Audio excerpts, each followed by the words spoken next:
There's so many more steps to the modern vocal production process than you probably thought. With my experience as a production assistant / vocal editor and now a music producer, I wanted to show you every step of the process in a nutshell. I'm going to touch on every step of the modern vocal production process and talk you through all the decisions that I'm making. Here's the catch though, I'm using my voice as the demo. Now, I am not a singer at all. I'm a music producer. I've never stepped on a stage for singing, and I've never released anything with my voice on it. But I wanted to try and see how good I can make my terrible voice sound. And plus, I'd rather show off stretching and mangling my own raw vocals rather than someone else's. And at the end of the video, we will have turned this I'm demoing vocal processing into this. I'm demoing vocal processing.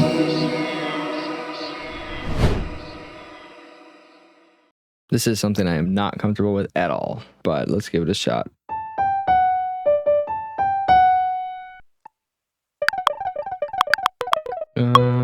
I'm demoing vocal processing. Coming up is a montage of me laying down these vocal parts. It gets pretty rough, so feel free to jump ahead to this timestamp. I'm demoing vocal processing. I'm demoing. I'm demoing vocal. I'm demoing processing.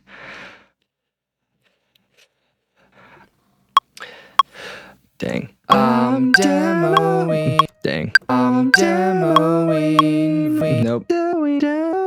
I'm demoing. I'm demoing. Nope.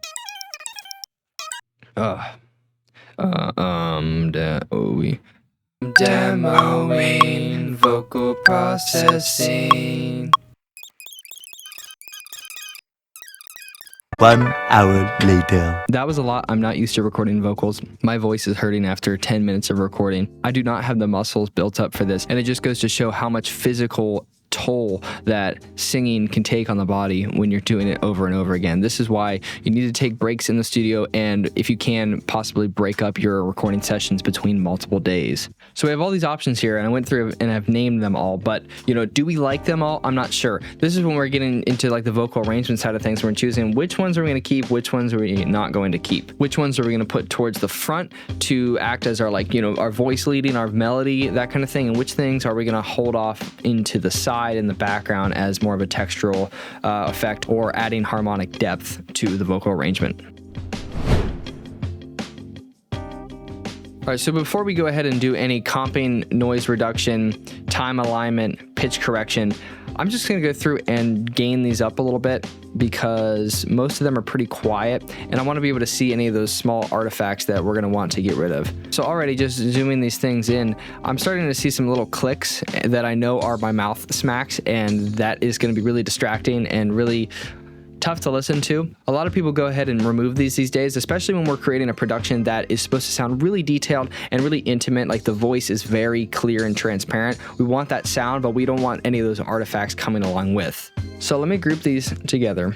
And if I just go ahead and play the audio now, you hear all of that noise. Number one, you hear my metronome, and then you hear a ton of breaths, which is not always a bad thing. Sometimes I'll just go ahead and tame them a bit. And then you hear a bunch of shuffles, a little bit of clothing noise, and also those mouth clicks. So I'm going to go ahead and send this audio file into Isotope RX, which is my noise reduction software. Once we have that in here, you see all of my modules show up. I was just doing a vocal edit just last week. And the goal here is to find one noise reduction setting that works for one clip and apply that to the rest of them. So if you've never been in this software, this is Isotope RX, and we're viewing a spectrogram. All of here is all of our pitched, content. And then you can, if you zoom in, you can see this is definitely a breath, and then these are clicks. And that's a metronome right there. So we're going to try to go ahead and just find a setting that works and go ahead and remove that. So all this stuff back here is all background noise. So this is before noise reduction, and that is after noise reduction. See how much noise floor that brings down. Now, if you do too much, you'll remove too much high end. We don't want to do that. I'm demoing vocal processing. Now I'm going to go ahead and use this module called breath control. I don't want to remove all of the breaths. I want to maintain that human nature of it. But when we have breaths going on in every single take and they're happening at slightly different times, it's just going to add up to a lot of noise. Then I'm going to run this module called mouth declick. And if you look at these little clicky things here, if I just click render, it either tames them or removes them. Then I also did a bad thing and I made a plosive here. If you look at this section right here, this is a little plosive on my processing word, and we can remove that with this deplosive module. So if I just go ahead and I'm going to estimate these settings here, but let's try that. And cool, so they're gone. Now if I just undo, you can see what it removed there. And here's before. You probably can't hear that if you're listening on a small set of speakers, but in a car, something with a subwoofer, you're going to hear that thump. And that's probably just a little too low. It's a little too much energy than we want in our vocals. Cool. So I have a pretty good setting here now. I'm going to go ahead and save this audio file, and it's going to save those changes back in my DAW in Ableton. And then I'm going to go ahead and go through and do the same process for the rest of the takes.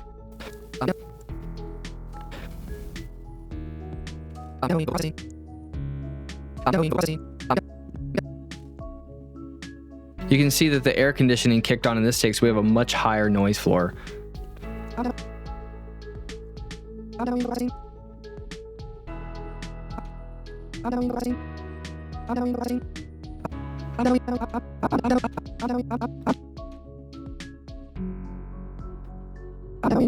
But this is not to say that you should always remove the entire noise floor of the recording. Sometimes that's a pleasant part of the process. That little bit of hiss is actually what our ears tend to like, right? It's the sound of vinyl. It's the sound of tape. It's also the sound in dithering. Our ears tend to actually like that sound a bit, and it helps to actually glue some sounds together.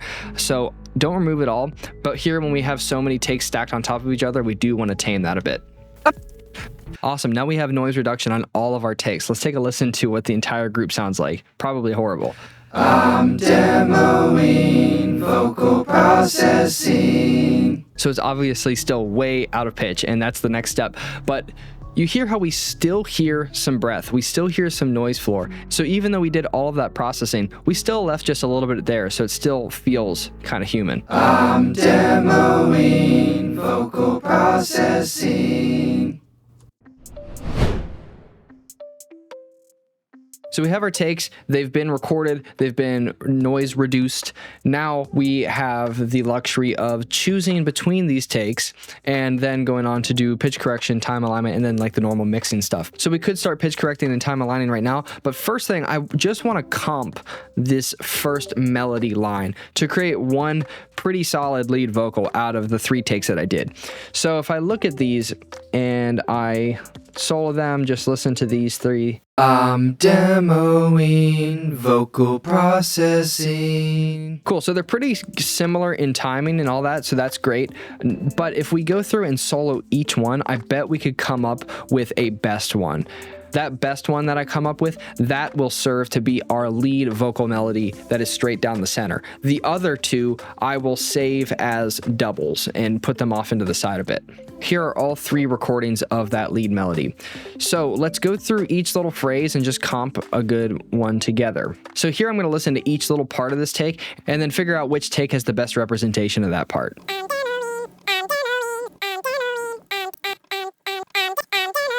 Actually, I'm demoing. I actually like the sound of the first take the best. Let's go to the second half. Vocal processing. Vocal processing. Vocal processing. Vocal process. Vocal processing. Vocal process. Vocal process. So for the word vocal, I think I like this one the best. And the reason is because the V sound is a little softer than the first take. If we compare the 2, this is the first one. Vocal versus vocal. It's just a bit softer. Processing. Processing. Processing. Let's try this. Vocal processing. Then for the second half of the word processing, the cessing. Processing. I think I'm going to go with this second take as well, because the S sound is just a little bit smoother as well. Processing. Processing. In the first take, I do a little bit of a processing. It's more stable in the second take. Processing. So this is a very short phrase, so there's not a whole lot of comping that I could have really done here, but this is just to show you that we often do take little bits and pieces of different takes to craft the best one. Cool, then for those doubles I was talking about, I just went ahead and flipped the second take to be the opposite of the first one in regards to the comping that I did.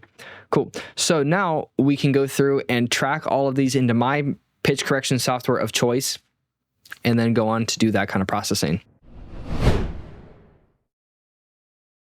So the software that I do all of my pitch correction and time alignment and a lot of volume balancing as well is Melodyne. It's a powerhouse, and I'm using it all the time for vocal editing work and all of the music production work that I do as well. It's an expensive, complex piece of software, but it's something that I'm using all the time, and it's part of my livelihood here as a producer, so it's well worth it. So what we have to do is track all of our vocals into Melodyne, and then we can go through and edit from there. So I'm going to go through and do that.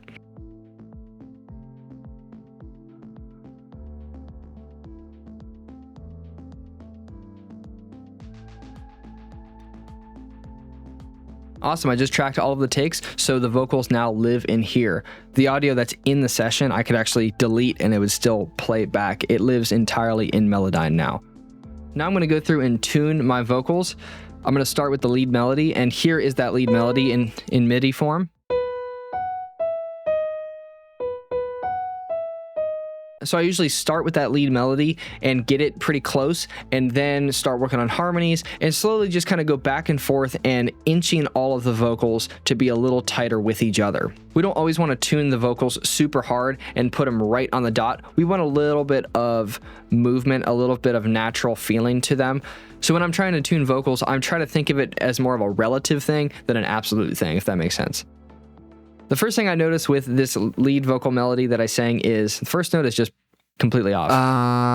It should be a B, not a C. Demoing vocal processing. So we can start going ahead and doing some macro kind of stuff right now. I don't really know how this is all going to affect everything until I hear it alongside other takes, but I can do a little bit. The one thing I like to adjust a lot in Melodyne is this pitch drift. This is how much the vocal veers off the beaten path from the center of the note. It'll take any part of the note that veers off that and tries to bring it closer in. Demoing vocal processing. So I think it sounds okay. Let's start adding another take in and listening to how they play off each other. So I'm going to add this second take that I have here in the background, the one that's in brown, and I'm going to put it off to the right side so I can separate it in my headphones a little better. Demoing vocal processing. So in this take, I did a much sharper dive on the note, so I'm going to try to bring that back a little bit.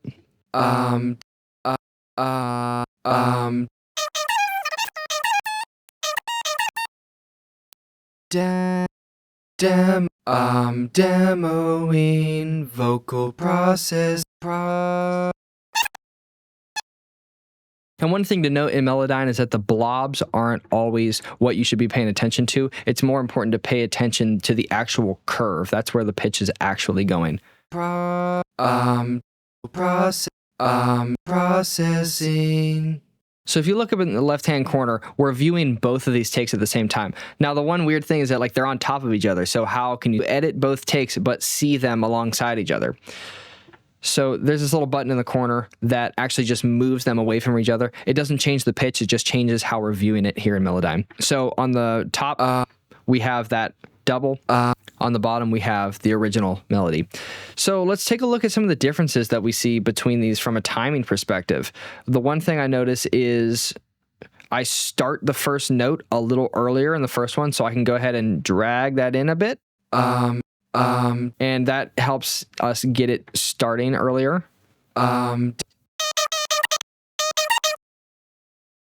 Then here in the word demoing, I'm doing owing a little bit earlier in the second take. So let's change that. Demoing. Then I start the word processing a little bit earlier. Vocal processing. So we can shift that a bit. Processing. Processing. These are much tighter now. Demoing vocal processing. So not perfect, but much closer. Last thing I'll look at with this double is this little bit of pitch shake that I'm doing in the word processing. So when we play this back, Processing. you can hear I just go off the note a little bit too much. So let's bring that back down. So what I'm going to do is I'm going to turn off that spreading feature that I was showing you earlier. I'm going to actually bring down this modulation amount, which starts to flatten the note a bit. And I can add one of these things in the middle and just shift the timing of the pitch. Now these notes are a whole lot more identical. Vocal processing. Let's start looking at some other takes. And now I'm going to compare the first take to the third take and start working on that. Demoing vocal processing. Here in this third take, I end the word processing much later, so let's fix that. Processing. I'm going to go through and speed run editing all of the harmonies in relation to the lead melody. Demoing vocal processing.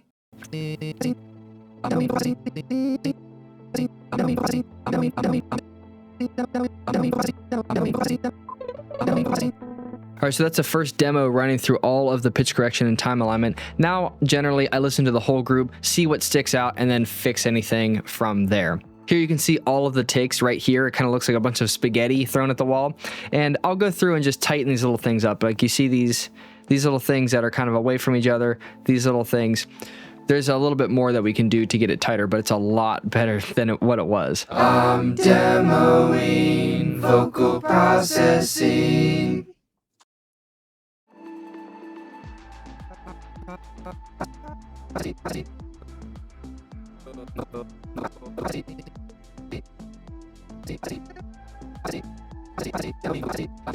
Also going to go through and time up just some of these breaths just a little bit.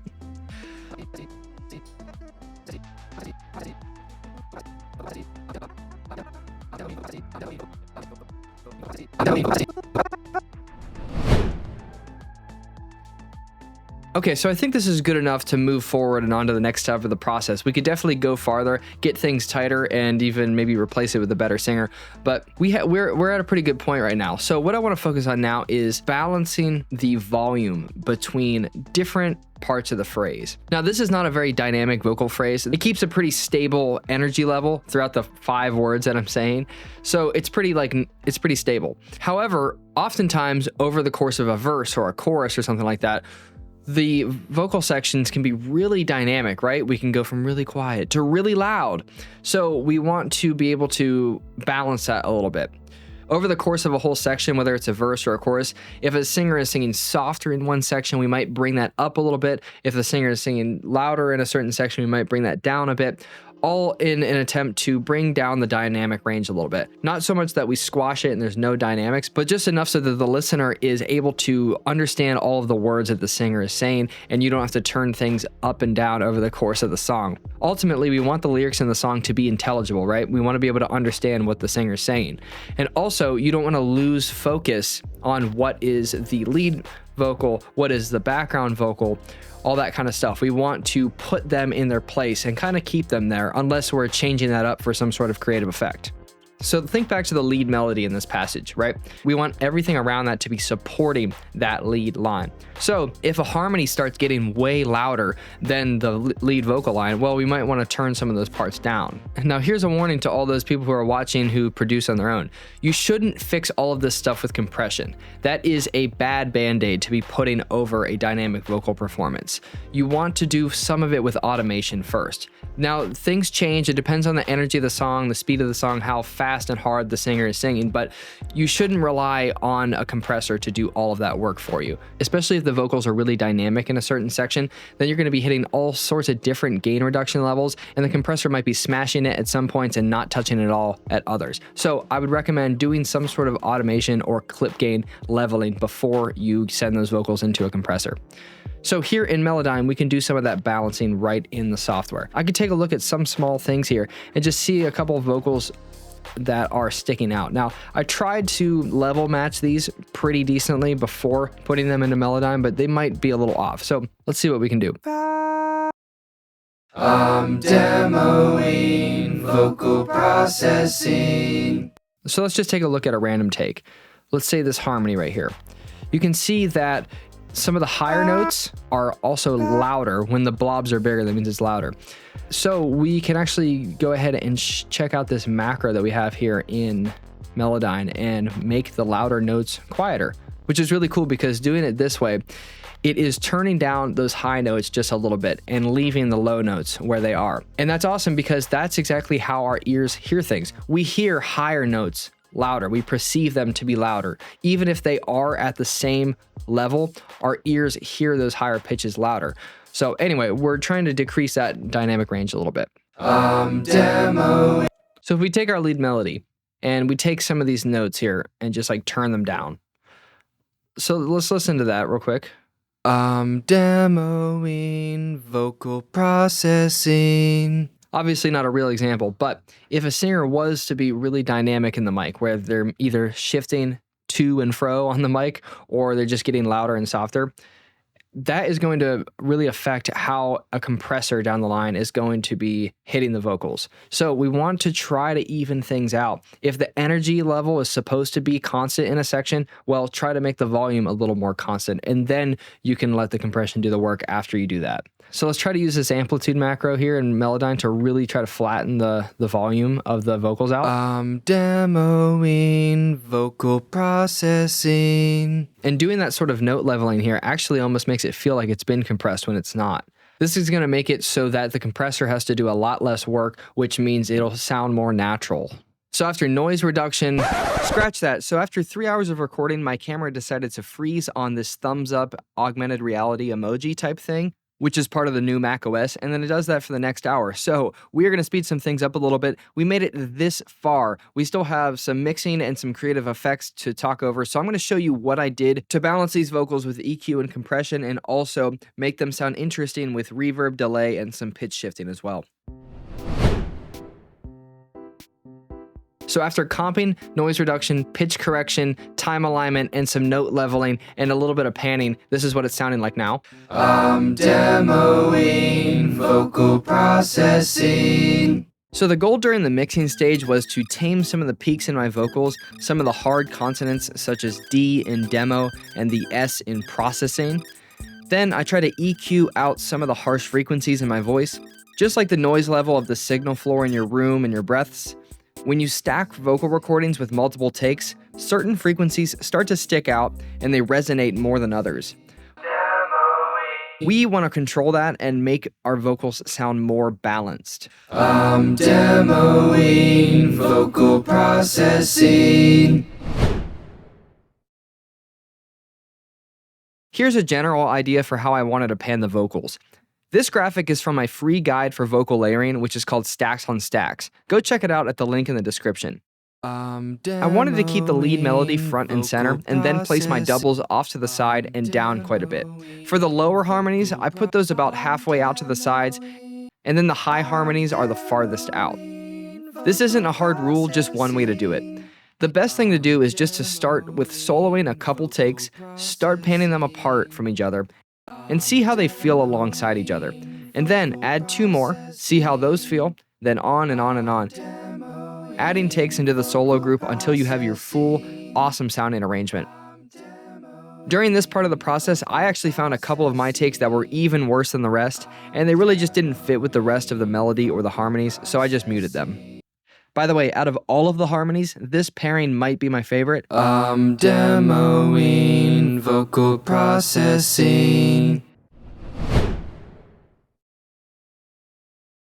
So now on to some reverb choices.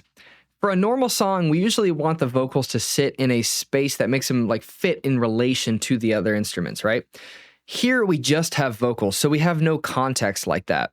we have nothing underneath these vocals, so we're just going to try to make them sound cool on their own. I started with sending just the lead vocal to a big, spacious reverb. Then I often add a bit of sidechain compression to that reverb, so when the vocals come through, the verb turns down just a bit for a little extra clarity.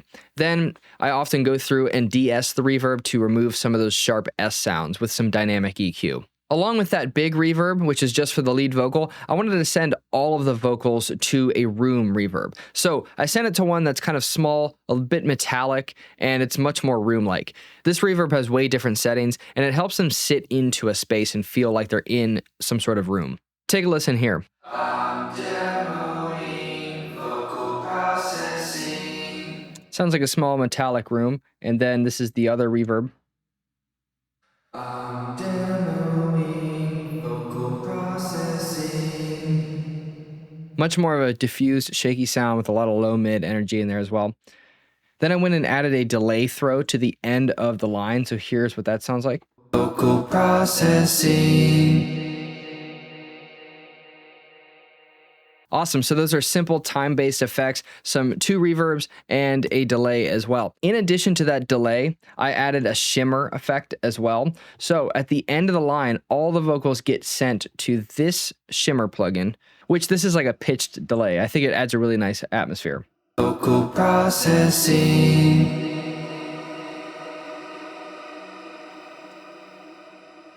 It adds a little variation with that pitched up effect, and it adds a really long tail to it as well.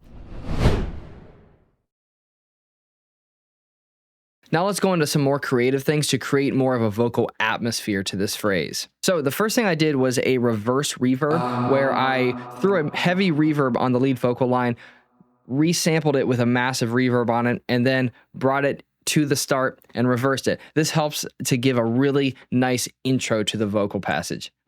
I'm demoing vocal processing. Then I also resampled the lead melody line and threw some little alter boy on it, which is a formant and pitch shifting and distortion plugin, if you've never heard of it. And I really mangled it and then put a filter on it. So this adds some low end kind of weight and crunch to the vocal stack. Here's that filter that I have on it. And if I were to turn it off, it would sound like this. I'm demoing vocal processing. Which that might be a nice extra texture in a big dense mix where we want to add a little high-end sheen to the vocals with some distortion. Then finally I did a quarter note echo that changes in formant over time. So those are three cool vocal effects. You could get a little crazier. For instance, I could see a phaser being on that reverse reverb at the start.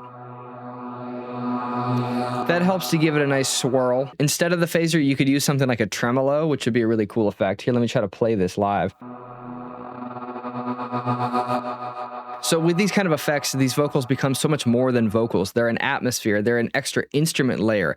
They help to blur the lines between instruments and vocals in your productions, and it creates for an awesome, textured, detailed mix. So now let's give a full listen with all of these vocal effects in place. I'm demoing vocal processing. I think what's really cool about it at the end is that the shimmer effect is going up in pitch and that vocal effect echo is going down in pitch, so it creates like a really cool split at the end. So we've come a long way from just recording those vocals, right? Here's every step of the process that we did. We recorded them, we put them through noise reduction, comped them, panned them, pitch corrected them, time alignment, volume leveling, compression, EQ, and then some creative effects. Now we could have gone farther. We could have gone into saturation and distortion and parallel compression and some other creative effects that you might do. But I just wanted to show you in a nutshell vocal processing and production. And I hope this is enlightening and gives you some ideas for what to do with your next song. In this day and age, when we have so many tracks to work with, we really have so many possibilities.